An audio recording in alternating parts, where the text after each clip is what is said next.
Hello नमस्कार दोस्तों। आज हम लर्निंग थ्योरीज कवर करेंगे। ठीक है, तो लर्निंग थ्योरीज में सबसे जो तीन इम्पोर्टेंट थ्योरीज है, जिसके एक तो पहली है ब्लूम टैक्सोनॉमी है, एक गैगनेज 9 लेवल ऑफ लर्निंग है, और एक थर्ड है कोल्ब लर्निंग साइकिल। ये थ्री मेन इंपॉर्टेंट है, इसके अलावा और भी हैं, उनको भी एक बार देखेंगे। तो सबसे पहले हम बात करते हैं कि लर्निंग थ्योरीज का काम क्या है, ये है क्या चीज़। तो दोस्तों ये मदद करती है टीचर की लेसन को बेटर तरीके से समझाने में स्टूडेंट्स को। ठीक है, तो ये अगर हम डेफिनेशन देखें तो that help students make lesson better. Learning theories act like plan that help students learn well. इनसे क्या होता है, जो टीचर होता है वो स्टूडेंट्स को अच्छे तरीके से समझाने में हेल्प करता है। ठीक है, उसके बाद हम सबसे पहले जो लर्निंग थ्योरीज में जो सबसे पहले हुआ है ब्लूम टैक्सोनॉमी। तो हम सबसे पहले ब्लूम टैक्सोनॉमी पढ़ेंगे, फिर उसके बाद गैगनेज 9 लेवल पढ़ेंगे, फिर उसके बाद और जो लर्निंग थ्योरीज है उनको पढ़ेंगे। तो सबसे पहले आती है दोस्तों ब्लूम टैक्सोनॉमी। ब्लूम टैक्सोनॉमी 1956 में डॉक्टर बेंजामिन ब्लूम ने इसको इंट्रोड्यूस किया था। और इस थ्योरी का जो मकसद था, this theory aimed at understanding sorry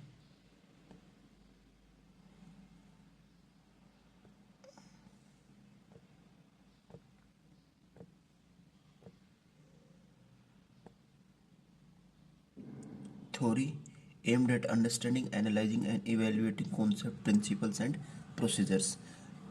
concept, principles और जो प्रोसीजर उनको अंडरस्टैंड करना पहले, फिर उनको एनालाइज करना और फिर इवेलुएट करना। ये थ्री बेसिक चीज़ें इसकी। ठीक है, तो इसके अंदर सबसे पहले हम बात करते हैं लर्निंग के थ्री डोमेन है दोस्तों। इसके अंदर there are three domains of learning. तो सबसे पहले आता है कोग्निटिव डोमेन। कोग्निटिव कैसे, कोग्निटिव मतलब याद करने की ट्रिक्स है। ठीक है, तो कोग्निटिव कोग्निटिव डोमेन का होगा फोकस ऑन नॉलेज। याद करने की ट्रिक बता रहा हूँ। ठीक है, कैसे नॉलेज, कैसे कोग्निटिव। ठीक है, ये ध्यान रखना है थोड़ा सा।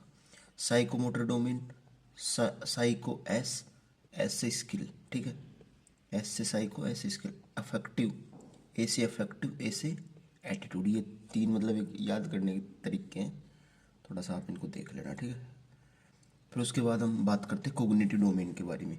तो कोग्निटिव डोमेन होता है क्या। ठीक है, तो कोग्निटिव डोमेन के अंदर क्या करते हैं कि हम नई चीज़ों को, फैक्ट को अंडरस्टैंड करते हैं, कॉन्सेप्ट को अंडरस्टैंड करते हैं। ठीक है, प्रॉब्लम सोल्व करते हैं और उनको न्यू सिचुएशंस के अप्लाई करते हैं। जो हमने सीखा उसको नई सिचुएशंस के अप्लाई करते हैं, नई फैक्ट्स याद करते हैं, नए फैक्ट सीखते हैं, कॉन्सेप्ट्स को अंडरस्टैंड करते हैं, जो प्रॉब्लम्स होते हैं उनको सोल्व करते हैं, और क्या हमने सीखा उसको नई सिचुएशंस के अंदर अप्लाई करते हैं। ठीक है, तो ये क्या हेल्प करती है अपने को कोग्निटिव डोमेन, ये हेल्प करती है क्यों आप एक अच्छे थिंकर बनो, एक अच्छे लर्नर बनो। ठीक है, और इसको 6 कंपोनेंट में डिवाइड कर रखा है। ठीक है, कोग्निटिव डोमेन को 6 कंपोनेंट में डिवाइड कर रखा है। तो सबसे पहला है वो है नॉलेज, कॉम्प्रिहेंशन, तीसरा एप्लीकेशन, चौथा analysis, fifth synthesis, sixth evaluating. कितने कंपोनेंट है, 6 कंपोनेंट हो गई। ठीक है, सबसे पहले हमें किसी चीज़ के बारे में नॉलेज गैदर करनी होती है, उसके बेसिक्स जो फीचर्स होते हैं उसके बारे में नॉलेज गैदर करनी होती है। फिर उसके बाद हमें उस चीज़ों को अंडरस्टैंड करना होता है थोड़ा। फिर उसके बाद हमें इन चीज़ों को अप्लाई करना होता है, जो हमने सीखा है उसको अप्लाई करना होता है। ठीक है, फिर एनालिसिस में क्या होता है, चीज़ों को एनालाइज, जैसे कि हमने जो कुछ चीज़ की फिर उसको हम एनालाइज करते हैं। फिर सिंथेसिस के अंदर नई क्रिएटिव चीज़ें बनाते हैं अपन। इवेल्युएट के अंदर पूरी जो हमने जो ओवरऑल जो सीखा है उसको हम रिव्यू करते हैं, इवेल्युएट करते हैं चीज़ों को। ठीक है, तो ये सबसे 6 कंपोनेंट, आपको 6 कंपोनेंट याद रखना है आपको। ठीक है, इनकी सीक्वेंस याद रखनी है बेसिकली आपको। ठीक है, तो उसके बाद अगर हम देखें तो kids can always analyse simple events, इससे याद रख सकते हो आप। कैसे नॉलेज, किड्स कैसे नॉलेज, कैन कॉम्प्रिहेंशन। ठीक है, ए से application, always analysis, analysis, S E simple और इवेंट्स, सिंथेसिस और इवेल्युएटिंग। ठीक है, ये सब याद रखना है। फिर उसके बाद जो थ्योरी थी इसको लेटर रिवाइज किया था एंडरसन ने और डेविड ने, और 2001 के अंदर। ठीक है, तो हमें कंपैरिजन भी पता होना चाहिए। ठीक है, ब्लूम टैक्सोनॉमी को 1956 वर्सेज 2001। तो ये ब्लूम टैक्सोनॉमी 1956 है और ये एंडरसन की 2001 एक की। तो इसके अंदर वही इसको याद रखना है, kids can always analyse simple events, इसको याद रखना है, ठीक है। Kids can always analyse simple events, ठीक है। तो किड्स से के से नॉलेज हो गया, can say comprehension, always say application, analyse analyse simple event से सिंथेसिस और इवेंट से इवेल्युएटिंग, ठीक है। ये ब्लूम टैक्सोनॉमी 1956 की, इसको याद रखना है। ये क्या है, सिंपल से कॉम्प्लेक्स फॉर्म है इसके, ठीक है, टैक्सोनॉमी। उसके बाद एंडरसन ने इसको रिवाइज किया था 2001 में, तो हमें इसको भी याद रखना है, ठीक है। तो इसमें नॉलेज को रिमेंबरिंग रिप्लेस कर दिया इसने, ठीक है। कॉम्प्रिहेंशन को अंडरस्टैंडिंग से कर दिया, एप्लीकेशन को अप्लाइंग से कर दिया, एनालिसिस को एनालिसिस सेम ही, फिर सिंथेसिस को और इवेल्युएटिंग को इन्होंने रिप्लेस कर दिया। सिंथेसिस को इन्होंने यहाँ क्रिएट कर दिया और इवेल्युएटिंग को इन्होंने यहाँ इवेल्युएटिंग इधर लग दिया, मतलब लास्ट के प्लेस चेंज कर दी, ठीक है। पहले की चीज़ें सेम है, knowledge, remembering, comprehension, understanding, application, apply करना, एनालाइज एनालाइजिंग, चार चीज़ें सेम है, ठीक है। आपको सिंथेसिस और इवेल्युएटिंग को इन्होंने उल्टा कर दिया, ठीक है। पहले इन्होंने इवेल्युएट कर दिया, फिर उसके बाद इन्होंने क्रिएटिंग कर दिया। इस चीज़ को ध्यान रखना, ठीक है, स्पेशली ध्यान रखना, ठीक है। उसके बाद आता है साइकोमोटर डोमेन। साइकोमोटर डोमेन हमने क्या कहा था कि स्किल्स के बारे में, ठीक है, स्किल्स के बारे में जोर देता है। तो साइकोमोटर जो डोमेन होता है इन्वॉल्व करता है using your hands and body to do things. Basically ये कोऑर्डिनेशन के बारे में बात करता है, फिजिकल मूवमेंट के बारे में बात करता है, ठीक है। तो it include things like physical movement, coordination, precision, speed and flexibility. Psychomotor domain हमने किसमें किया था, स्किल्स के ऊपर, साइकोमोटर स्किल्स, ठीक है। ये because it helps you become more coordinated, skilled and confident in using your body. Confident मतलब आप मोर कोऑर्डिनेटेड दिखोगे, मोर स्किल्ड, और इससे क्या क्या हमारी बॉडी के अंदर क्या हमारी बॉडी कोऑर्डिनेटेड है बिल्कुल, तो इससे हमारे अंदर क्या होता है, कॉन्फिडेंस डेवलप होता है, ठीक है। तो इसके अंदर भी है, सबसे पहले थे इमिटेशन। इमिटेशन का मतलब होता है देखो और कॉपी करो, ठीक है। पहले आप किसी चीज़ को, जैसे कि आप देखोगे, ऑब्जर्व करोगे स्टेप्स को, ठीक है। फिर उसके बाद मैनिपुलेशन। मैनिपुलेशन का अर्थ है कि आप अब उस चीज़ को, अब आपकी बारी है, ठीक है। पहले तो आपने देखा, उसको कॉपी करा, मतलब कैसे कैसे स्टेप्स होते हैं उनको याद रखा। फिर उसके बाद आप तो मैनिपुलेशन, मतलब अब आपकी बारी है, अब आप खुद उस चीज़ को ट्राई करो, ठीक है। प्रेसिशन मतलब उस चीज़ को और अच्छे तरीके से ट्राई करो। आर्टिकुलेशन का मतलब है कि धीरे धीरे टाइम के साथ वो चीज़ें आप डेली रूटीन के अंदर आ जाती है। और नेचुरलाइजेशन का मतलब है कि अब उस चीज़ को आप आराम से बिना दिमाग में याद किए ऑटोमेटिक कर सकते हो, ठीक है। तो ये चीज़ आपको ध्यान होनी चाहिए। 5 चीज़ें इसके अंदर क्या क्या है। सबसे पहले तो इमिटेशन, ये पता है आपको, कॉपी पेन ले लेनी है और ये इमिटेशन और ये सब चीज़ें लिखनी है, ठीक है। ऐसे नहीं कि आप बस हवा में जा रहे हो, कुछ नहीं होगा दोस्तों, सच बता रहा हूँ मैं पहले आपको, ठीक है। इमिटेशन को लिख लेना आपको, ठीक है। फिर उसके बाद मैनिपुलेशन, प्रेसिशन, आर्टिकुलेशन और नेचुरलाइजेशन। याद करने का तरीका, I miss my pizza and nachos. I imitation, M से मैनिपुलेशन, पिज़्ज़ा से प्रेसिशन, आर्टिकुलेशन और नेचुरलाइजेशन। ये हो गई आपकी 5, ठीक है। उसके बाद आता है लास्ट में affective domain. Affective domain attitude हमने पढ़ा था, ठीक है। तो affective domain is all about our emotions, attitude and values. इसके भी 5 कंपोनेंट है। मतलब इसके अंदर क्या होता है कि हम चीज़ों को फील करते हैं, ठीक है। फील करने के साथ साथ हम चीज़ों से जुड़ते हैं, ठीक है। तो ये सब चीज़ें अफेक्टिव डोमेन के अंदर आती है। अब इसके 5 कंपोनेंट हैं, ठीक है।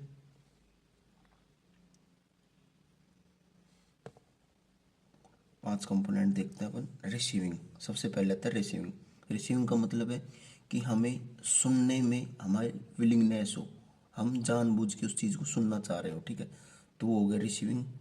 अफेक्टिव डोमेन की 5 कंपोनेंट है, ठीक है, ध्यान रखना। रिसीविंग हो गया, फिर उसके बाद रेस्पॉन्डिंग, विलिंगनेस टू पार्टिसिपेट, ठीक है। फिर उसके बाद willingness to be involve, willingness to support the ideas and characteristic, willingness to change a behaviour. ये 5 चीज़ें आपको अफेक्टिव डोमेन की याद रखनी, 5 कंपोनेंट है। सबसे पहले हमें रिसीव करना है चीज़ों को, पहले हमें सुनना है, ठीक है।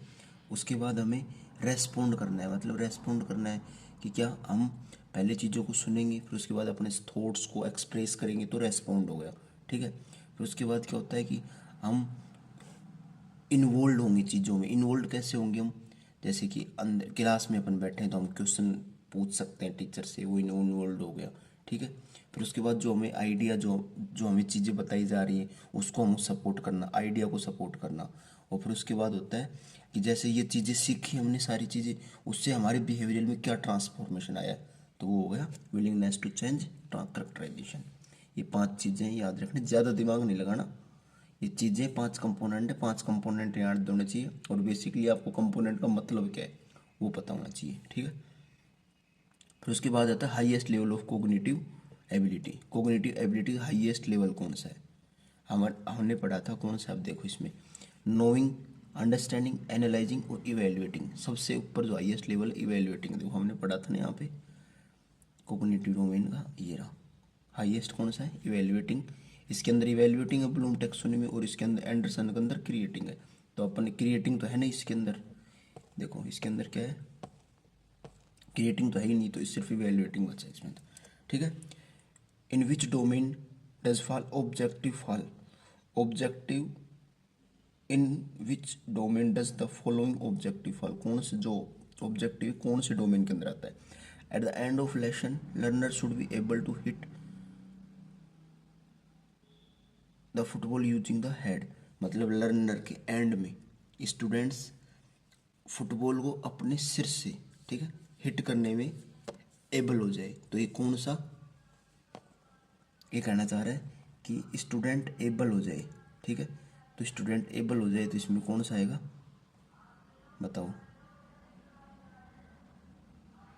किस में आएगा ये। अपन ने 3 पढ़े थे, एक तो सबसे पहला था कोग्निटिव नॉलेज के ऊपर, सेकंड पढ़ा था अपने साइकोमोटर स्किल के ऊपर, और थर्ड पढ़ा था हमने अफेक्टिव एटीट्यूड के ऊपर, और तीसरा जो अपने साइकोमोटर था वो वो तीसरा था अफेक्टिव स्किल्स, वो एटीट्यूड के ऊपर। अब देखो कि हम फुटबॉल को सिर से मारने के लिए एबल हो जाए, तो ये कौन सा आएगा, किस में आएगा, ये साइकोमोटर स्किल्स है हमारी ये, ठीक है। तो साइकोमोटर डोमेन में आ जाएगा, ठीक है। उसके बाद ब्लूम क्लासिफिकेशन और इनकी करेक्टरिस्टिक्स देख लेते हैं।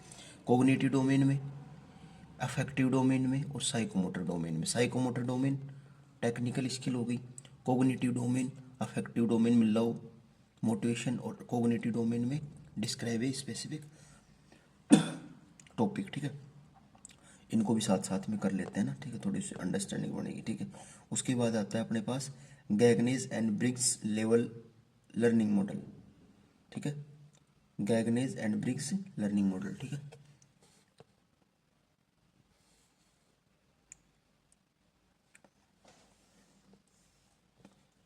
गैगनेज ये मॉडल है way of understanding how people learn and develop skills. ये बताता है कि लोग कैसे सीखते हैं और उसके बाद स्किल्स को डेवलप करते हैं, ठीक है। ये होगा गैगनेज ब्रिग लर्निंग मॉडल, बताता है इस चीज़ के बारे में, ठीक है। तो इसके अंदर भी 5 कैटेगरी है, ठीक है। एक इंटेलेक्चुअल स्किल, इंटेलेक्चुअल स्किल का मतलब है कि हम चीज़ों को सीखें, ठीक है, चीज़ों को अंडरस्टैंड करें और प्रॉब्लम सॉल्व करें। Include learning new ideas, understanding rules and solving problems, ठीक है। फिर होता है कोग्निटिव स्ट्रेटजी। कोग्निटिव स्ट्रेटजी क्या क्या होता है, ये that help you remember things better and make your thinking skill stronger. चीज़ों को तुम अच्छे से याद करो और तुम्हारी स्किल्स उसको अच्छे से और स्ट्रोंग करो। इसके अंदर क्या है कि नई आइडियाज़ को आए तुम्हारे अंदर और प्रॉब्लम सोल्व करो। इंटेलेक्चुअल के अंदर नए आइडियाज़ आए और उनसे प्रॉब्लम सोल्व करो। कोग्निटिव के अंदर क्या होता है, तुम चीज़ों को अच्छे से याद करो और फिर स्किल जो है तुम्हारी उनको स्ट्रोंगर करो, ठीक है। फिर उसके बाद होगा वर्बल इन्फॉर्मेशन। वर्बल इन्फॉर्मेशन का मतलब क्या है कि like having a well organize library of knowledge stored in your brain, fact concept detail remember recall when needed. Verbal मतलब तुम्हें चीज़ों को वर्बली याद होनी चाहिए। वर्बली का मतलब समझ रहे हो कि मुँह जबानी, ठीक है। ये इसमें फैक्ट्स भी हो सकते हैं, कॉन्सेप्ट भी हो सकते हैं, ठीक है। एक हो गया motor skill. Motor skill about doing physical activities and making body move in certain way, ठीक है। मोटर स्किल्स का मतलब तुम्हारी फिजिकल एक्टिविटी से रिलेटेड हो गया। वर्बल इन्फॉर्मेशन फैक्ट कॉन्सेप्ट से रिलेटेड हो गया। कोग्निटिव हो गया, चीज़ों को अच्छे से रिमेंबर करो फिर थिंग्स अच्छे से स्ट्रोंगर करो। और जो फिफ्थ है वो हो गया आपका attitude. Attitude is the way you feel inside, it affect how you act and react two things. तुम कैसे अफेक्ट करते हो, कुछ चीज़ों को कैसे रिएक्ट करते हो, ये हो गया एटीट्यूड के अंदर। शॉर्टकट ट्रिक याद करना, I can visualize my achievement. Intellectual, cognitive state, verbal, motor और एटीट्यूड। बेसिकली आपको 5 कैटेगरी याद रखनी है, ठीक है। उसके बाद चीज़ें अपने आप, इंटेलेक्चुअल में क्या करोगे, नए आइडियाज़ लोगे, फिर उनको अंडरस्टैंड करोगे, रूल्स को, प्रॉब्लम सॉल्व करोगे, ठीक है। कोग्निटिव के अंदर क्या होगा, चीज़ों को याद करोगे, फिर उसके बाद उनको स्किल्स जो आपके उनको स्ट्रोंगर डेवलप करोगे। वर्बल के अंदर क्या हो गया, आप चीज़ों को वेल ऑर्गेनाइज तरीके से, वर्बल में आप चीज़ों को वेल ऑर्गेनाइज तरीके से, जो लाइब्रेरी है, नॉलेज है, उनको सबको स्टोर करोगे तुम्हारे दिमाग के अंदर, ठीक है। फिर उसके बाद ये एटीट्यूड हो गया, तो तुम क्या अंदर क्या सोचते हैं, ठीक है, वो हमारे रिएक्ट उस चीज़, वो चीज़ हमें कैसे अफेक्ट करती है, ठीक है, ये हो गया। अब ये कौन सा था, गैगनीज एंड ब्रिंक्स लर्निंग मॉडल थे, और इसके अंदर क्या थे, 5 कैटेगरी थी, ठीक। अब बात करते हैं Gagne's 9 level of learning. Gagne's 9 level of learning, ठीक है।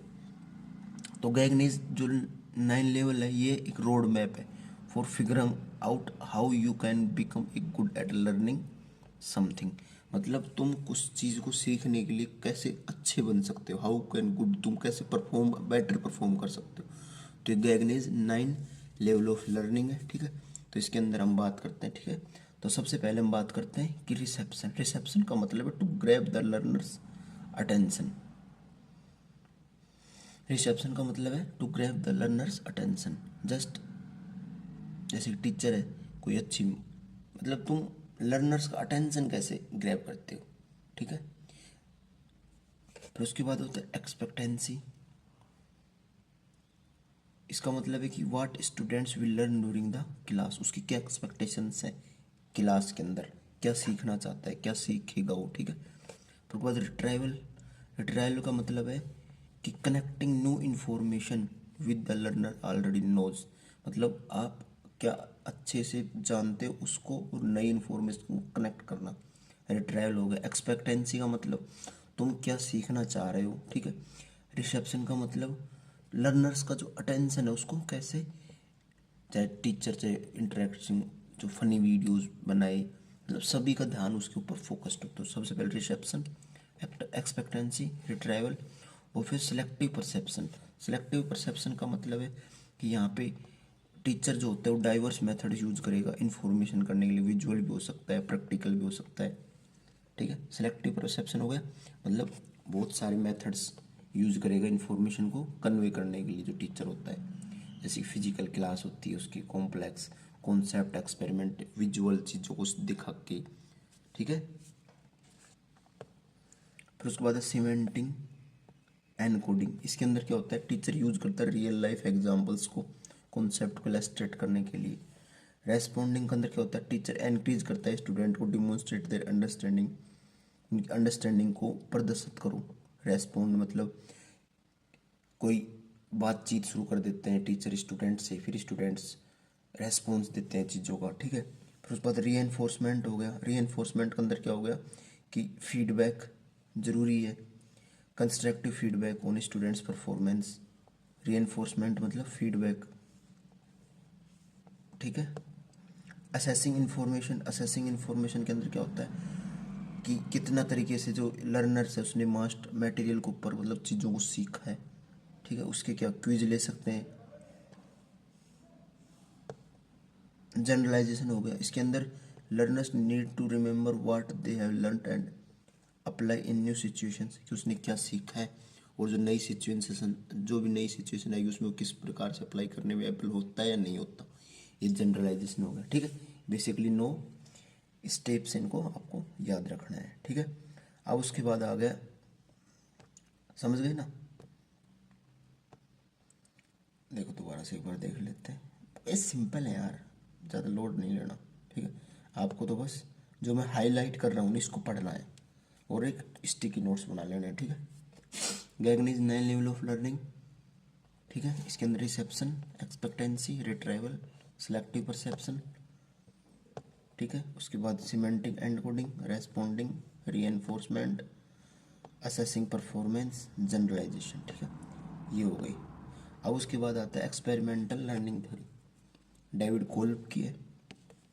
ठीक है, तो experimental learning theories David Kolb की है, और इसके अंदर जो एक्सपेरिमेंट वो कहते हैं suggest that individual learn best when they actively involve in the learning rather than passively involve receiving information. ये कहता है कि जो इंडिविजुअल जो लर्निंग होती है, अगर वो एक्टिवली इन्वॉल्व हो रहा है लर्निंग के अंदर, एक्टिवली इन्वॉल्व मतलब वो एक्सपेरिमेंट कर रहा है, जैसे फॉर एग्जांपल एक्सपेरिमेंट कर रहा है, तो एक्सपेरिमेंट कर रहा है तो इंडिविजुअल लर्निंग होगी, उसकी खुद एक्सपेरिमेंट कर रहा है, वो ज़्यादा बेटर तरीके से अंडरस्टैंड लर्न करेगा। बेसिकली हम क्लास में बैठे चीज़ें सारे सुन रहे हैं, उससे बजाय एक्टिवली जो लर्निंग होती है वो बेस्ट होती है, ये कहना चाह रहे हैं। एक्सपेरिमेंटल लर्निंग की बात करता है। एक्सपेरिमेंट करोगे तो तुम अच्छे तरीके से सीखोगे। एक्सपेरिमेंट कौन करता है? इंडिविजुअल लेवल पे एक्सपेरिमेंट करते हैं अपन। ठीक है, actively involve in hand on experience, मतलब हम खुद एक्सपीरियंस कर रहे हैं चीज़ों को। ठीक है, calls learning cycle, call learning step by step guide है, जो बताता है कि तुम कैसे नई चीज़ें सीखते हो और उनके अंदर बेटर करते हो। ठीक है, तो इसके अंदर क्या है कि 4 स्टेप्स हैं कॉल के। ठीक है,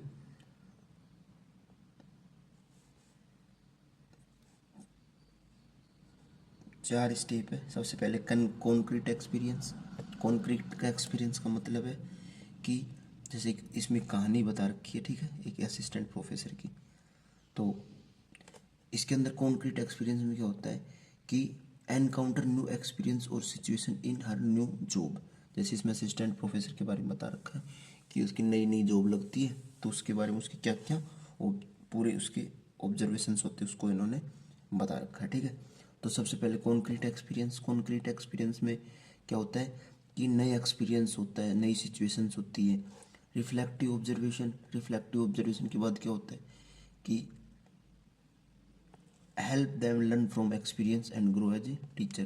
तो रिफ्लेक्टिव ऑब्जर्वेशन क्या होता है कि जो एक्सपीरियंस होता है उससे सीखते हैं। कॉन्क्रीट नया एक्सपीरियंस है, किसी नए एक्सपीरियंस को के साथ, मतलब फर्स्ट में नया एक्सपीरियंस, फिर रिफ्लेक्टिव एक्सपीरियंस को सीख के और ऑब्जर्व, फिर उसके बाद नई चीज़ें करना। एब्स्ट्रैक्ट कॉन्सेप्चुलाइजेशन के अंदर क्या होता है कि इसके अंदर form new ideas and concept about teaching. Teaching के अबाउट नए आइडियाज़ और कॉन्सेप्ट को फॉर्म करेंगे। ठीक है, जिससे जैसे कि यूज मूविंग और ऑर्गेनाइजिंग क्लासरूम डिबेट, जिससे जो स्टूडेंट होते हैं वो एंगेज हो उसके अंदर। ठीक है, और वो लर्निंग को और अच्छे तरीके से एंजॉय कर सके।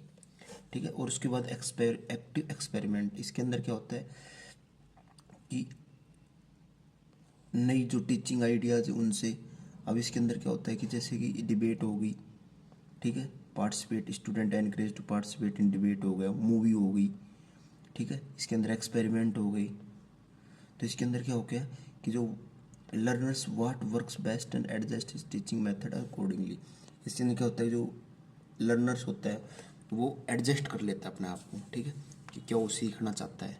ठीक है, तो ये 4 चीज़ें होंगी एक्सपेरिमेंट के अंदर। Concrete experience, new experience, reflective जो एक्सपीरियंस उसको सीख के और रिफ्लेक्ट करना। ठीक है, एब्स्ट्रैक्ट हो गया, एब्स्ट्रैक्ट के अंदर नए आइडियाज़ और कॉन्सेप्ट फॉर्म होते हैं। एक्टिव एक्सपेरिमेंट के अंदर इस स्टूडेंट को एनकरेज करना, डिबेट्स के अंदर पार्टिसिपेट करना, और क्या बोलते हैं उसको, एक्सपेरिमेंट के अंदर पार्टिसिपेट करना। ठीक है, तो कॉन्क्रीट हो गया, देखो इसको देख लेते हैं। कोल्बसर लर्निंग साइकिल को concrete experience, engaging in new activities. ठीक है, या facing new situations. Reflective, reflecting on experience and what was learn, क्या सीखा है। ठीक है, जो एक्सपीरियंस उसके ऊपर उसको देख के फिर रिफ्लेक्ट करना। Abstract conceptualisation, new ideas concept को फॉर्म करना एक्सपीरियंस के बेसिस पे। एक्टिव एक्सपेरिमेंटलाइजेशन, नए आइडियाज़ को ट्राई करना और रियल लाइफ में उनको स्ट्रेटाइज करना। ठीक है, ये 4 कॉन्सेप्ट हो गए कोल्स लर्निंग साइकिल के।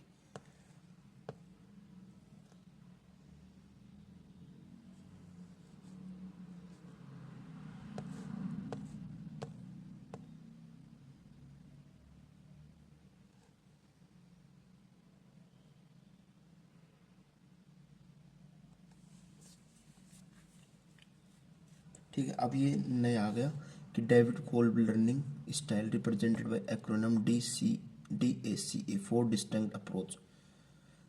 इसके अंदर क्या होता है, based on learning how individuals prefer to process and interact with information. David Kolb learning style है ये। देखो ये तो कौन सी थी, डेविड कोल्ब की लर्निंग प्रोपोनेंट था और लर्निंग साइकिल बताया इसमें अंदर तो, ठीक है। अब उसके बाद ये तो हो गया लर्निंग साइकिल, 4 स्टेप्स हो गए इसके अंदर, कंक्रीट, रिफ्लेक्टिव, एब्स्ट्रैक्ट और एक्टिव। अब इसके अंदर 4 स्टेप के अलावा इसने बताया अप्रोचेज के बारे में बताया। लर्निंग कोल्ब्स जो लर्निंग स्टाइल उसके अंदर 4 अप्रोच के बारे में बता रखा है इसके अंदर, ठीक है। सबसे पहले होता है डाइवर्जिंग। तो डाइवर्जिंग का क्या होता है, diverging learners are creative and imaginative, excellent in generating new ideas, exploring possibilities, ठीक है। फिर उसके बाद एसिमिलेशन हो गया, focus on analyzing and synthesize information. Converging हो गया, empathizing, practice and problem solving, ठीक है। और अकोमोडेटिंग मतलब अडेप्शन एंड एक्शन ओरिएंटेड, ठीक है। ये 4 अप्रोचेज हो गए इसके अंदर। फिर FWTD 4 डिफरेंट प्रोसेस हो गई, फीलिंग, वाचिंग, थिंकिंग और डूइंग। और फिर उसके बाद आता है बेनिफिट्स ऑफ कोल्स मॉडल के, enhanced learning outcomes, customized learning, promotion of critical thinking, adaptability and innovation, ठीक है। ये बेसिकली ये होगा, ठीक है। इसमें 4 लर्निंग प्रोसेस हो गई, इनको एक बार देख लेना, ठीक है। कुछ नहीं है, जरूरत भी नहीं पड़ेगी आपको, ठीक है। और उसके बाद आता है cognitive development theory. Cognitive development theory CDT किसके, जीन पियागेट की, ठीक है। Cognition is your brain's remarkable ability to take information, process, store in it memory. Cognition का मतलब है अपने दिमाग की एक एबिलिटी जो इन्फॉर्मेशन को लेती है, उनको प्रोसेस करती है, ठीक है, और उसके बाद स्टोर करती है मेमोरी के अंदर, वो होती है, उसको बोलते हैं हम कोग्निशन बोलते हैं उसको, ठीक है।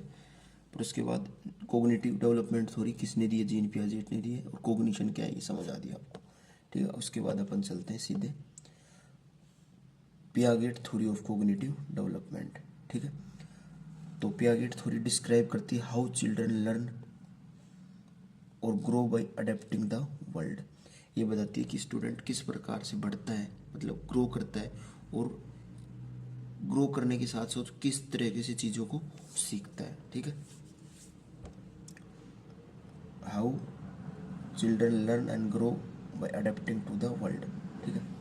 फिर उसके अंदर एक होगा स्कीमाज लाइक मेंटल बॉक्स, ठीक है, जहाँ पे चीज़ों को हम स्टोर करते हैं, ठीक है, इन्फॉर्मेशन को स्टोर करते हैं चीज़ों को अंडरस्टैंड करने के लिए। इसके अंदर क्या होता है, set of interconnected ideas, mental represent, मतलब चीज़ें एक दूसरे से किस तरीके से इंटरकनेक्टेड है वो सब सीखेंगे, ठीक है हम इसमें।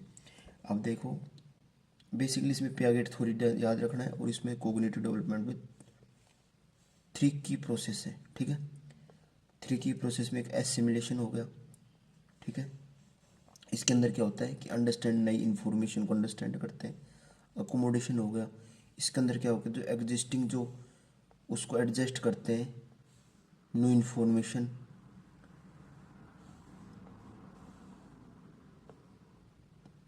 ठीक है। और एक होगा इक्विलिब्रियम, इसके अंदर क्या होता है, बैलेंस होता है between what they already knows and changing their ideas when they encounter new information, ठीक है। देखो 3 कोग्निटिव डेवलपमेंट, 3 की प्रोसेस हो गई, दोबारा से देख लेते हैं एक बार, ठीक है। 3 की प्रोसेस, एसिमिलेशन का मतलब है कि जो childrens use existing to understand new information. Existing schemas हमने पढ़ा था, स्कीमाज क्या है कि जो हमारे अंदर ऑलरेडी जो इंटरकनेक्टेड आइडियाज़ होते हैं, जो इन्फॉर्मेशन जो हमारे अंदर स्टोर्ड होती है, ठीक है, उसके अंदर हो गया। इसमें एसिमिलेशन क्या हो गया कि नई चीज़ों को हम सीखते हैं तो उसके अंदर की जो एग्जिस्टिंग जो चीज़ें होती हैं किस प्रकार से वो हेल्प करती हैं, ठीक है। फिर उसके बाद होगा अकोमोडेशन। अकोमोडेशन क्या होगा, जो एग्जिस्टिंग जो है उनको एडजस्ट करेंगे हम नई चीज़ों को सीखने के लिए, ताकि नई चीज़ें उसमें फिट हो सके, ठीक है। फिर उसके बाद इक्विलिब्रियम, इक्विलिब्रियम का मतलब बैलेंस है कि हम जानते हैं और जो हम नई चीज़ों को अकोमोडेट कर रहे हैं उसके अंदर बीच में एक, मतलब जो जानते हैं और जो नया सीख रहे हैं उसके बीच में एक इंफॉर्मेशन का बैलेंस। जैसे कि उदाहरण के लिए हमने देखा होगा कि हम बच्चे थे, जैसे छोटे बच्चे थे तो हम चंदा मामा को याद करते थे, ठीक है, कि चंदा मामा कहाँ है, अपने बहुत ही पास है, ठीक है, ये अपना मामा है, मतलब बच्चे को समझाते थे। लेकिन धीरे धीरे बच्चा पता हुआ, बड़ा हुआ जैसे, तो उसको पता चला कि मामा नहीं है, ये तो उपग्रह है हमारी पृथ्वी का, ठीक है। तो ये चीज़ों को हो गया, ठीक है। अब उसके बाद करते हैं Piaget stage of cognitive development. इसके 4 स्टेज है, ठीक है, ध्यान रखना 4 स्टेज है जिसके अंदर, जिसके थ्रू अपना जो ब्रेन होता है वो ग्रो करता है और डेवलप करता है, ठीक है। तो इसके अंदर सबसे पहले हो गया सेंसोरीमीटर पीरियड, 0 से 2 साल के बच्चे के लिए।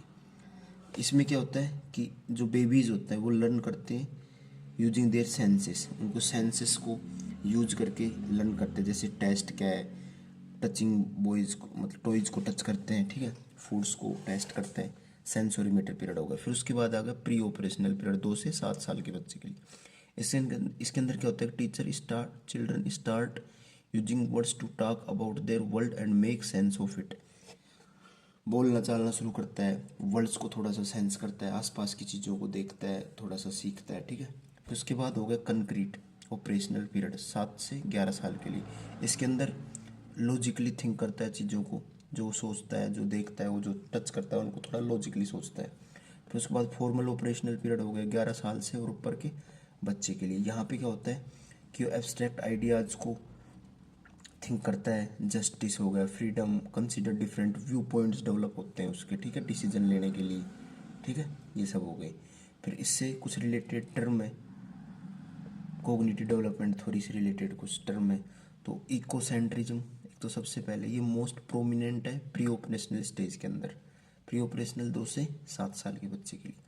देखो ये चीज़, ये इनको बहुत याद करना, पियागेट जो स्टेज है ना कोग्निटिव डेवलपमेंट की, इनको आपको अच्छे से याद करना है, ठीक है। तो इसके अंदर सबसे पहले सेंसोरीमीटर 0 से 2 साल, प्री ऑपरेशनल 2 से 7 साल, कॉन्क्रीट ऑब्स्ट्रैक्ट ऑपरेशनल पीरियड 7 से 11, और फॉर्मल ऑपरेशनल 11 साल से ऊपर का, ठीक है। इकोसेंट्रिज्म मोस्ट प्रोमिनेंट है प्री ऑपरेशनल स्टेज के अंदर, जो 2 से 7 साल होता है, ठीक है। ऑब्जेक्ट परफॉर्मेंस ये सेंसोरीमीटर के अंदर होता है, जो बर्थ से और 2 साल के बच्चे के लिए हो जाता है, ठीक है। ऑब्जेक्ट परमानेंस, इसके अंदर क्या होता है कि 8 से 12 साल की एज के बच्चे के अंदर होता है, ठीक है। ऑब्जेक्ट परमानेंस मतलब चीज़ों को, ऑब्जेक्ट चीज़ें, परमानेंस मतलब परमानेंस आ जाती है चीज़ों को देख के, ठीक है। अब आता है कंजर्वेशन, ये कॉन्क्रीट जो ऑपरेशनल स्टेज होता है 7 से 11 साल इसके अंदर होता है। इसके अंदर क्या होता है कि understand that quantity does not change even when the shape, ठीक है। ये 3 चीज़ हो गए आपके, कंजर्वेशन, ज़रूरी नहीं है सही बताऊँ तो इकोसेंट्रिज्म, इकोसेंट्रिज्म को याद कर लेना बस आप, तो कौन सी स्टेज के अंदर है, ऑब्जेक्ट परफॉर्मेंस स्टेज याद रखनी है, ठीक है आपको। और ये कंजर्वेशन, ये कौन सी स्टेज के अंदर है, ये आपको याद रखनी है बस बेसिकली, ठीक है। चलो अपन आज है ना यहीं तक पढ़ते हैं, ठीक है, और भी पढ़े, चलो ये तो इसको भी पढ़ लेते हैं ना, ठीक है। लीव का कंट्रीब्यूशन, ठीक है। लीव का कंट्रीब्यूशन क्या करता है कि इसकी जो थोड़ी जो एम्फेसाइज करता है critical role of social interaction and cultural context in learning. Social interaction को और जो कल्चरल कॉन्टेक्स्ट है उसका जो रोल है हमारी चीज़ों को सीखने में, उसके ऊपर ये जोर देता है, ठीक है। तो सबसे पहले इसका सोशल इंटरेक्शन हो गया, सोशल इंटरेक्शन, ठीक है। उसके बाद जोन ऑफ प्रोक्सिमल डेवलपमेंट, ये gap between what childrens can do alone and what they can achieve with guidance, ठीक है। अलोन क्या सीख सकता है, अकेला क्या सीख सकता है, गाइडेंस के साथ साथ क्या सीख सकता है, ये जोनो प्रोक्सिमल डेवलपमेंट हो गया। सोशल इंटरेक्शन के अंदर क्या हो गया कि जो बच्चा है वो आसपास की जो चीज़ें, आसपास के जो लोग हैं उनसे इंटरेक्ट करता है, ठीक है, बहुत सारी चीज़ें सीखता है पेरेंट्स से, टीचर से, सोशल इंटरेक्शन हो गया। स्कैल फोल्डिंग हो गया। स्कैल फोल्डिंग हमने देखा भी था कि पहले स्टूडेंट को, चिल्ड्रन को सपोर्ट करना है और फिर धीरे धीरे उस सपोर्ट को हटा लेना है जब वो कैपेबल बन जाए, ठीक है। प्रोबिंग हो गया। प्रोबिंग के अंदर क्वेश्चंस पूछते हैं तो डीपर थिंकिंग और अंडरस्टैंडिंग के लिए, ठीक है। और थिंकिंग आउट अलाउड, इसके अंदर क्या होता है कि जब प्रॉब्लम सोल्व करते हैं तो इससे टेक्निक को इन्वॉल्व यूज करते हैं, ठीक है। इसके अंदर क्या होता है, टीचर पहले ऐड करता है दो डिजिट्स को, दो नंबर्स को, फिर उसके बाद सब्ट्रैक्ट करता है इसको, फिर उसके अंदर, इसके अंदर क्या होता है कि student through process and learning strategy से जो स्टूडेंट होता है उसको पढ़ाने की कोशिश करता है, ठीक है। तो आज बस इतने रखते हैं, ठीक है। लीव की contribution, social interaction, zone of proximal development, scaffolding, probing, ask questions deep understanding के लिए, थिंकिंग आउट अलाउड, ठीक है, ये रखना है। और कल से अपन कोऑपरेटिव लर्निंग थ्योरीज पढ़ेंगे, ठीक है।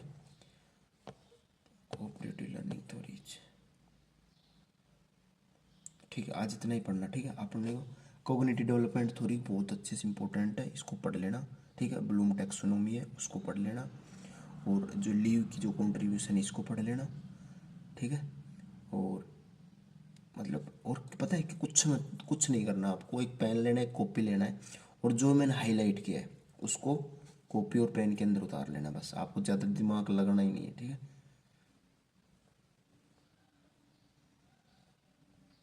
ठीक है दोस्तों, गैगनीज आज अपन ने लर्निंग थ्योरीज पढ़ी है, ठीक है। चलो ध्यान रखना।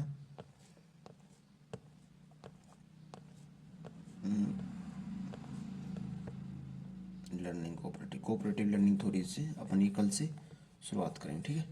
चलो बाय बाय, जय हिंद।